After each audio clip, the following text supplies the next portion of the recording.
बिस्मिल्लाहिर्रहमानिर्रहीम। पिछले लेक्चर में हमने क्वेश्चन नंबर 2 किया था।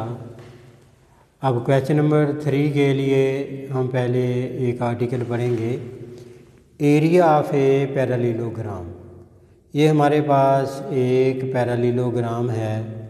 अगर इसका एरिया जो है ये मालूम करना हो तो if u and v are two non zero vectors and theta is the angle between u and v, then u magnitude and v magnitude represent the length of the adjacent sides of a parallelogram। वो कहेगा हमारे पास एक parallelogram है, दो हमारे पास vector हैं, एक ये u वेक्टर है और एक ये v वेक्टर है। और ये वाली जो है ये v मैग्नीट्यूड यानी इसकी लेंथ को ज़ाहिर करते हैं और ये u मैग्नीट्यूड ये इसकी लेंथ को ज़ाहिर करता है। तो u और v जो हैं ये आपस में एंगल जो हैं ये थीटा बना रहे हैं। तो इधर से हमने एक परपेंडिकुलर ड्रा किया है v वेक्टर के ऊपर और इस हाइट का नाम जो है वो h रख लिया। तो हमने पढ़ा था कि ये परपेंडिकुलर ओवर हाइपोटेनियस जो होता है वो साइन थीटा होता है। अगर हम h ओवर u मैग्नीट्यूड करेंगे तो वो आ जाएगा is equal to sine theta.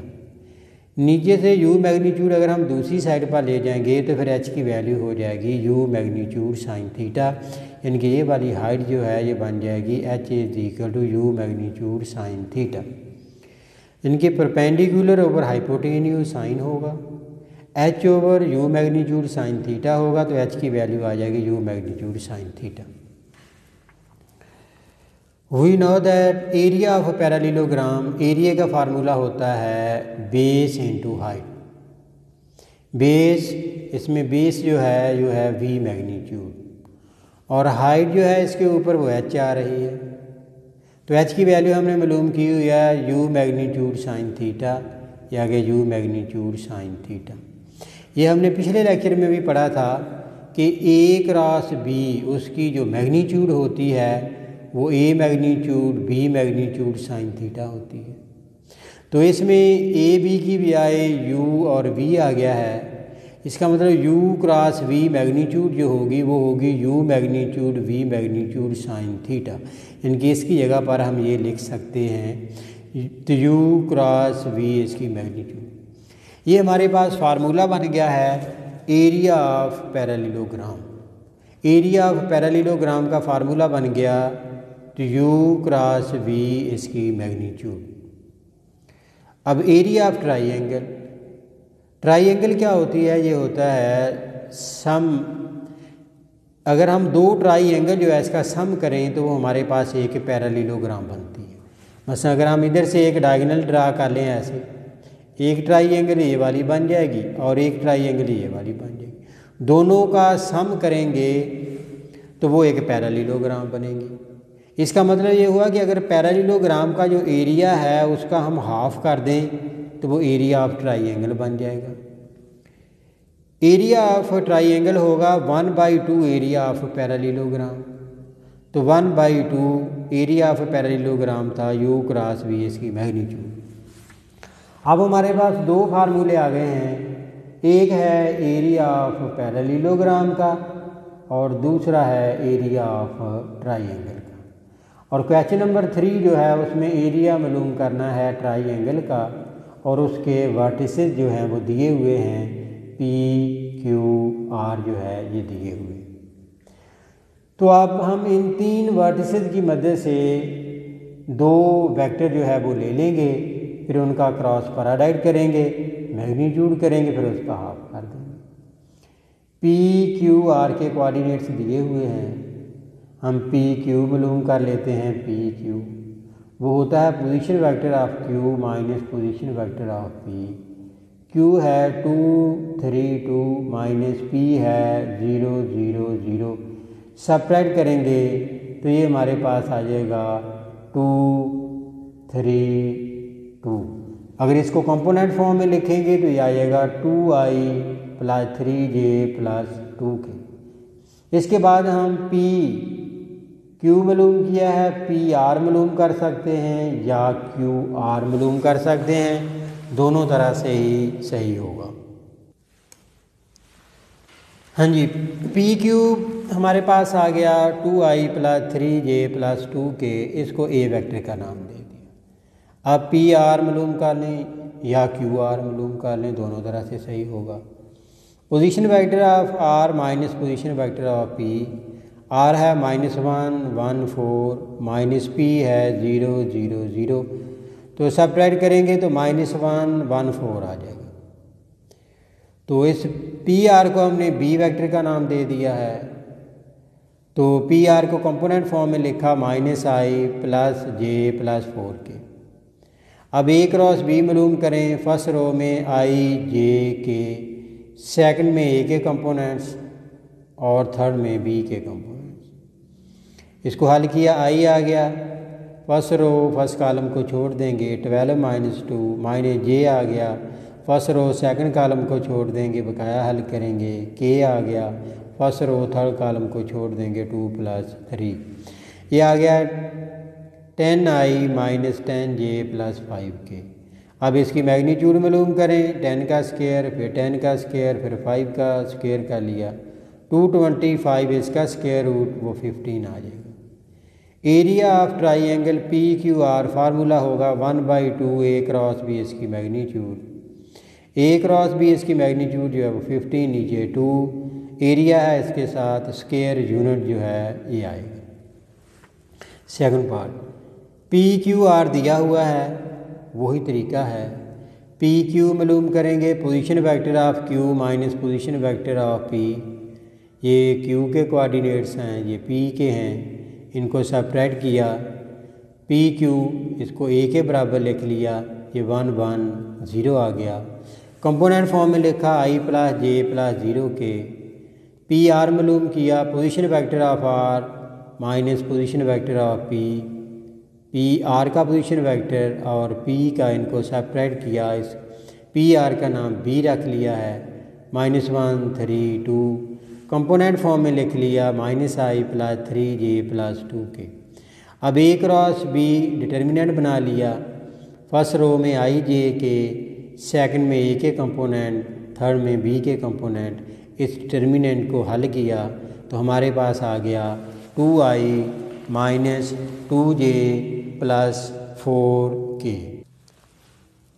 अब ए क्रॉस बी, इसकी मैग्नीट्यूड 4 + 4 + 16 24 को लिख सकते हैं 4 × 6, इसका स्क्वायर रूट 4 का स्क्वायर रूट जो है वो 2 आ जाएगा, 2 × स्क्वायर रूट 6 आ गया। Area of triangle P Q R ये बना 1/2 ए क्रॉस बी, इसकी मैग्नीट्यूड 1/2 ए क्रॉस इसकी मैग्नीट्यूड 2 × स्क्वायर रूट 6, 2 से 2 कैंसिल हो जाएगा, स्क्वायर रूट 6 आ जाएगा स्क्वायर यूनिट। क्वेश्चन नंबर 4 है फाइंड एरिया ऑफ पैरेललोग्राम। ये हमारे पास एक पैरेललोग्राम है जिसके वर्टिसेस दिए हुए हैं ए बी सी डी। तो इसमें हम कोई दो जो हैं वो साइड मालूम कर लेंगे, दो वेक्टर मालूम कर लेंगे, ए बी ए डी, वो भी ठीक है। ए बी बी सी मालूम करेंगे क्योंकि कंजेक्टिव दो वेक्टर जो हैं एडजेसेंट साइड वाले जो हैं वो लेने हैं, यानी कि जिनमें एक कॉमन वर्टेक्स हो, A B A D, A common आ जाएगा, ए बी बी सी फिर बी कॉमन आ जाएगा, इस तरह से लेना। अब हम ए बी मालूम कर लेते हैं, position vector of B minus position vector of A, B का पोजीशन वेक्टर ए का माइनस किया, इसको ए का नाम दे दिया, 1 2 3 आ गया। कंपोनेंट फॉर्म में लिखा i + 2j + 3k। अब ए डी मालूम कर लिया, position vector of D minus position vector of A, ये डी का पोजीशन वेक्टर लिखा -a का लिखा, सेपरेट किया, 3 1 4, इसको बी का नाम दे दिया, 3i + j + 4k। अब ए क्रॉस बी मालूम करेंगे, फर्स्ट रो में i j के, सेकंड में ए के कंपोनेंट, थर्ड में बी के कंपोनेंट, डिटर्मिनेंट को हल कर लिया। ए क्रॉस बी आ गया 5i + 5j - 5k, मैग्नीट्यूड 5 का स्क्वायर 5 का स्क्वायर -5 का स्क्वायर, 75 इसका स्क्वायर रूट, या लिख लेंगे 25 इंटू 3 इसका स्क्वायर रूट। तो area of parallelogram A B C D उसका फार्मूला होता है ए क्रॉस बी इसकी मैग्नीट्यूड। 25 का स्क्वायर रूट 5 आ जाएगा, स्क्वायर रूट 3 स्क्वायर यूनिट, ये इसका एरिया आ जाएगा। सेकंड पार्ट इसी तरह से ए बी सी डी है, इसमें भी ए बी मालूम करेंगे, position vector of B minus position vector of A, ये बी के कोऑर्डिनेट्स हैं, ये ए के हैं, इनको सबट्रैक्ट किया तो ये 3 0 -2, लेट इसका नाम ए रख लिया। ए को कंपोनेंट फॉर्म में लिखा 3i plus 0j minus 2k। हाँ जी, ए डी इसमें आ गया position vector of D minus position vector of A, D के पोजीशन वेक्टर में से ए का पोजीशन वेक्टर माइनस कर दिया और इसको बी का नाम रख लिया, 8 - 7 1, ये इसकी कंपोनेंट फॉर्म। अब ए क्रॉस बी डिटर्मिनेंट बनाया आई जे के फर्स्ट रो में, सेकंड में ए के कंपोनेंट्स, थर्ड में बी के कंपोनेंट्स। डिटर्मिनेंट को हल किया, ये आ गया -14i - 9j - 21k। अब इसकी मैग्नीट्यूड -14 का स्क्वायर 196 प्लस -19 का 361 प्लस -21 का 441, यह आ गया 998 इसका square. Area of parallelogram A B C D, A cross B इसका डिटर्मिनेंट, इसकी वैल्यू मालूम की हुई है, स्क्वायर रूट 998, स्क्वायर रूट इसका लिया तो ये इसका एरिया आ गया, एरिया के साथ स्क्वायर यूनिट लिखे। और इसका जो थर्ड पार्ट है वो बिल्कुल इसी तरह से है जैसे हमने फर्स्ट और सेकंड किया है, थर्ड को भी आपने इसी तरह से हल करना है। क्वेश्चन नंबर 5 है, which vector if any are perpendicular or parallel. 3 vector दिए हुए हैं, वो कह रहा है कि बताएं इनमें कौन कौन से वेक्टर जो हैं वो पैरेलल हैं और कौन कौन से जो हैं वो परपेंडिकुलर हैं। तो परपेंडिकुलर के लिए ये कंडीशन होगी कि जिन 2 वेक्टर का डॉट प्रोडक्ट 0 के बराबर आ जाएगा वो परपेंडिकुलर होंगे। अगर उनका डॉट प्रोडक्ट जो है वो 0 के बराबर नहीं आता तो वो परपेंडिकुलर नहीं होंगे। और पैरेलल के लिए कंडीशन हमने ये पढ़ी थी कि अगर a = अल्फ़ा b आ जाए, अल्फ़ा कोई भी स्केलर हो, तो a और b जो हैं वो पैरेलल वेक्टर होंगे। अगर अल्फ़ा जो है वो प्लस होगा तो सेम डायरेक्शन में होंगे, अगर अल्फ़ा जो है वो माइनस होगा तो फिर अपोजिट डायरेक्शन में होंगे। अब इसका फर्स्ट पार्ट है, तो u वेक्टर दिया है, v है, w है। पहले हमने तो u डॉट v किया, ये u लिखा, ये v लिखा, डॉट i डॉट i, इधर i नहीं है, 0 हो जाएगा, j डॉट j 1 माइनस है, k डॉट k -5 -6, लेकिन ये तो 0 नहीं है। सो तो u and v are not perpendicular. अब u और w का डॉट लेकर देखें, ये u लिखा और ये w लिखा, i डॉट i 1 5 को -15 के साथ -75, j dot j 1 -3, k dot k 1 -3, -81 आ गया, लेकिन ये भी 0 नहीं है। तो so u and w are not perpendicular. इसका मतलब है 2 वेक्टर हमने डॉट प्रोडक्ट लेकर देखा है वो परपेंडिकुलर नहीं है। अब v डॉट w करके देखें, तो v की वैल्यू लिखी, w की लिखी, अब इसमें i लेंगे, इसमें i नहीं है, 0, तो j डॉट j 1 ये 3 आ जाएगा, -5k -3k, k dot k तो 115 आ जाएगा, 18 आ गया, ये भी 0 नहीं है। तो so v and w are not perpendicular. इसका मतलब इसमें कोई वेक्टर भी जो है वो परपेंडिकुलर नहीं है।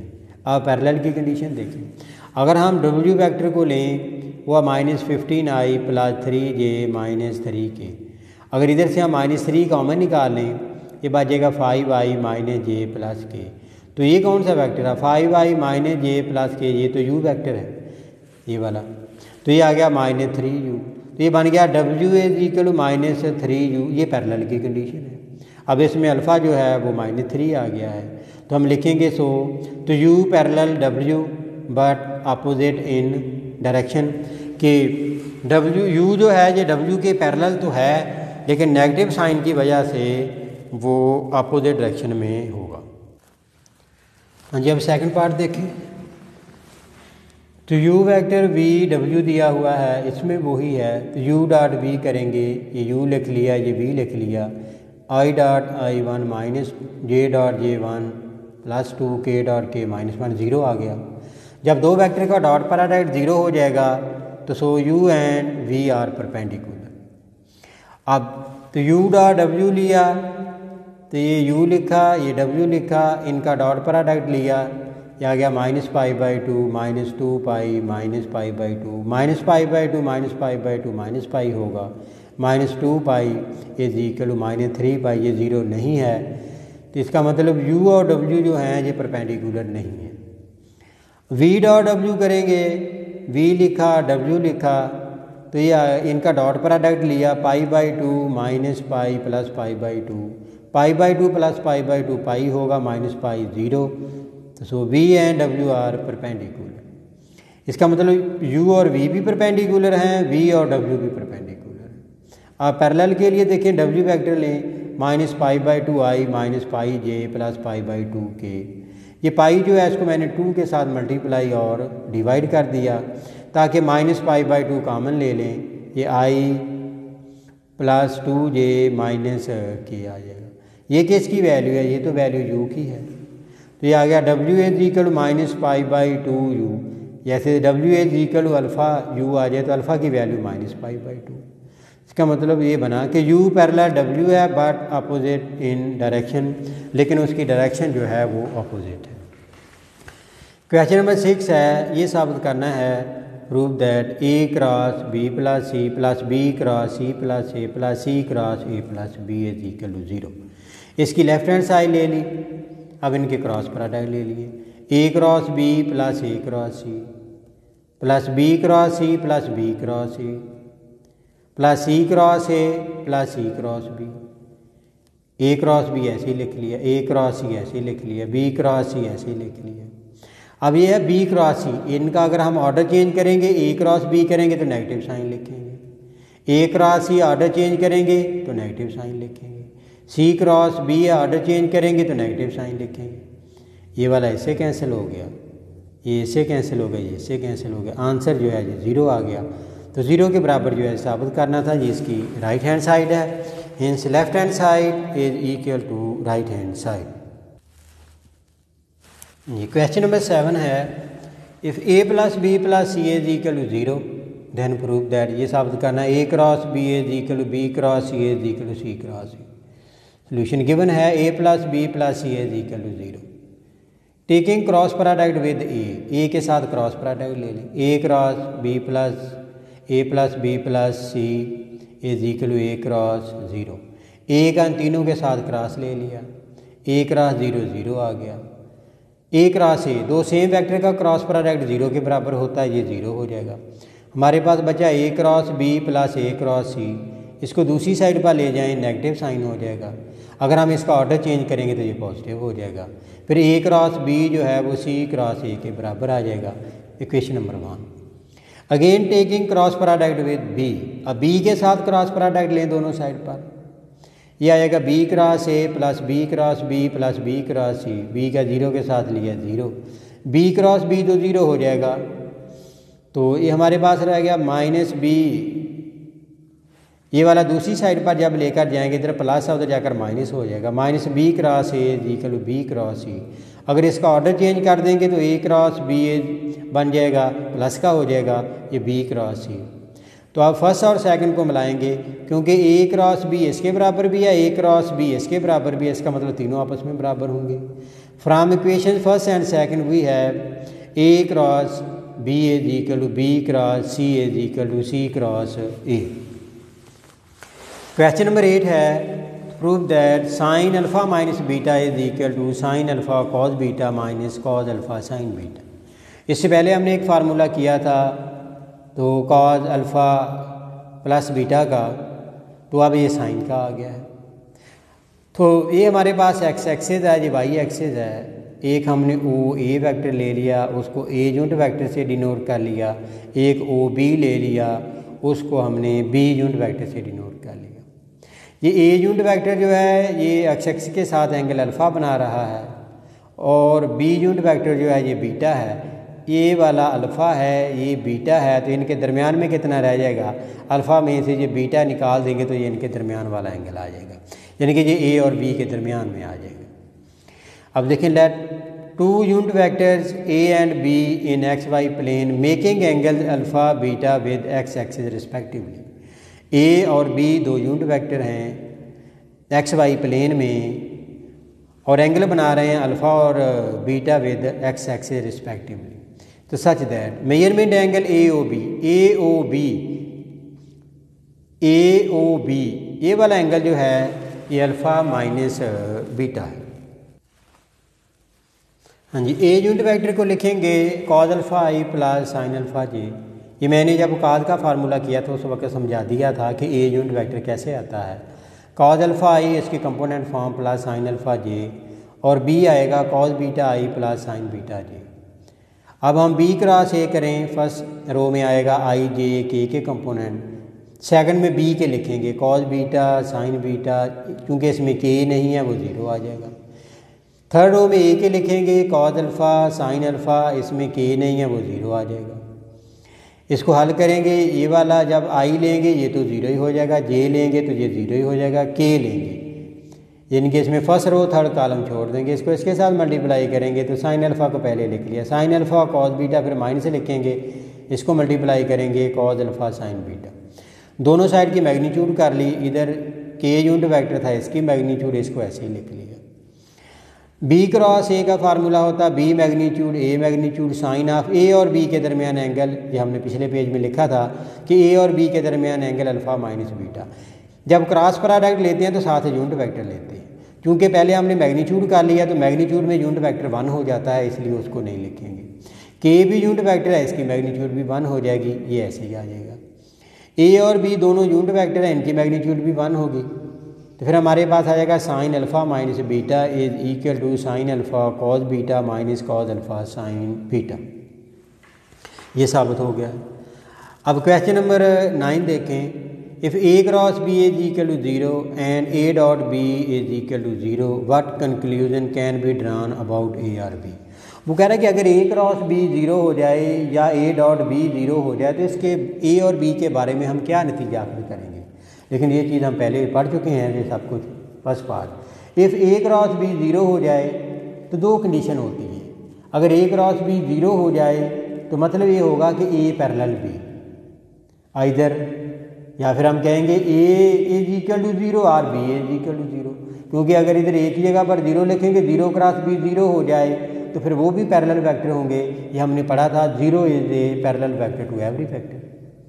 तो अगर ए क्रॉस बी 0 होगा तो मतलब ये होगा कि ए जो है वो पैरेलल बी है, तो या फिर इसमें ए 0 होगा या फिर बी, दोनों में से कोई एक 0 हो जाए। सेकंड के लिए if a dot B is equal to 0, अगर दो वेक्टर का डॉट प्रोडक्ट 0 हो जाए फिर भी दो कंडीशन होती है कि ए परपेंडिकुलर बी होगा इधर, या फिर ए इज इक्वल टू 0 और बी इज इक्वल टू 0, या फिर दोनों में से कोई एक 0, क्योंकि अगर इनमें से कोई एक 0 हो जाएगा तब भी डॉट प्रोडक्ट 0 हो जाएगा। ये भी हमने पढ़ा था 0 is a perpendicular vector to every vector. तो ये एक्सरसाइज जो है 7.4 ये कंप्लीट हो गई है। अल्लाह हाफिज़।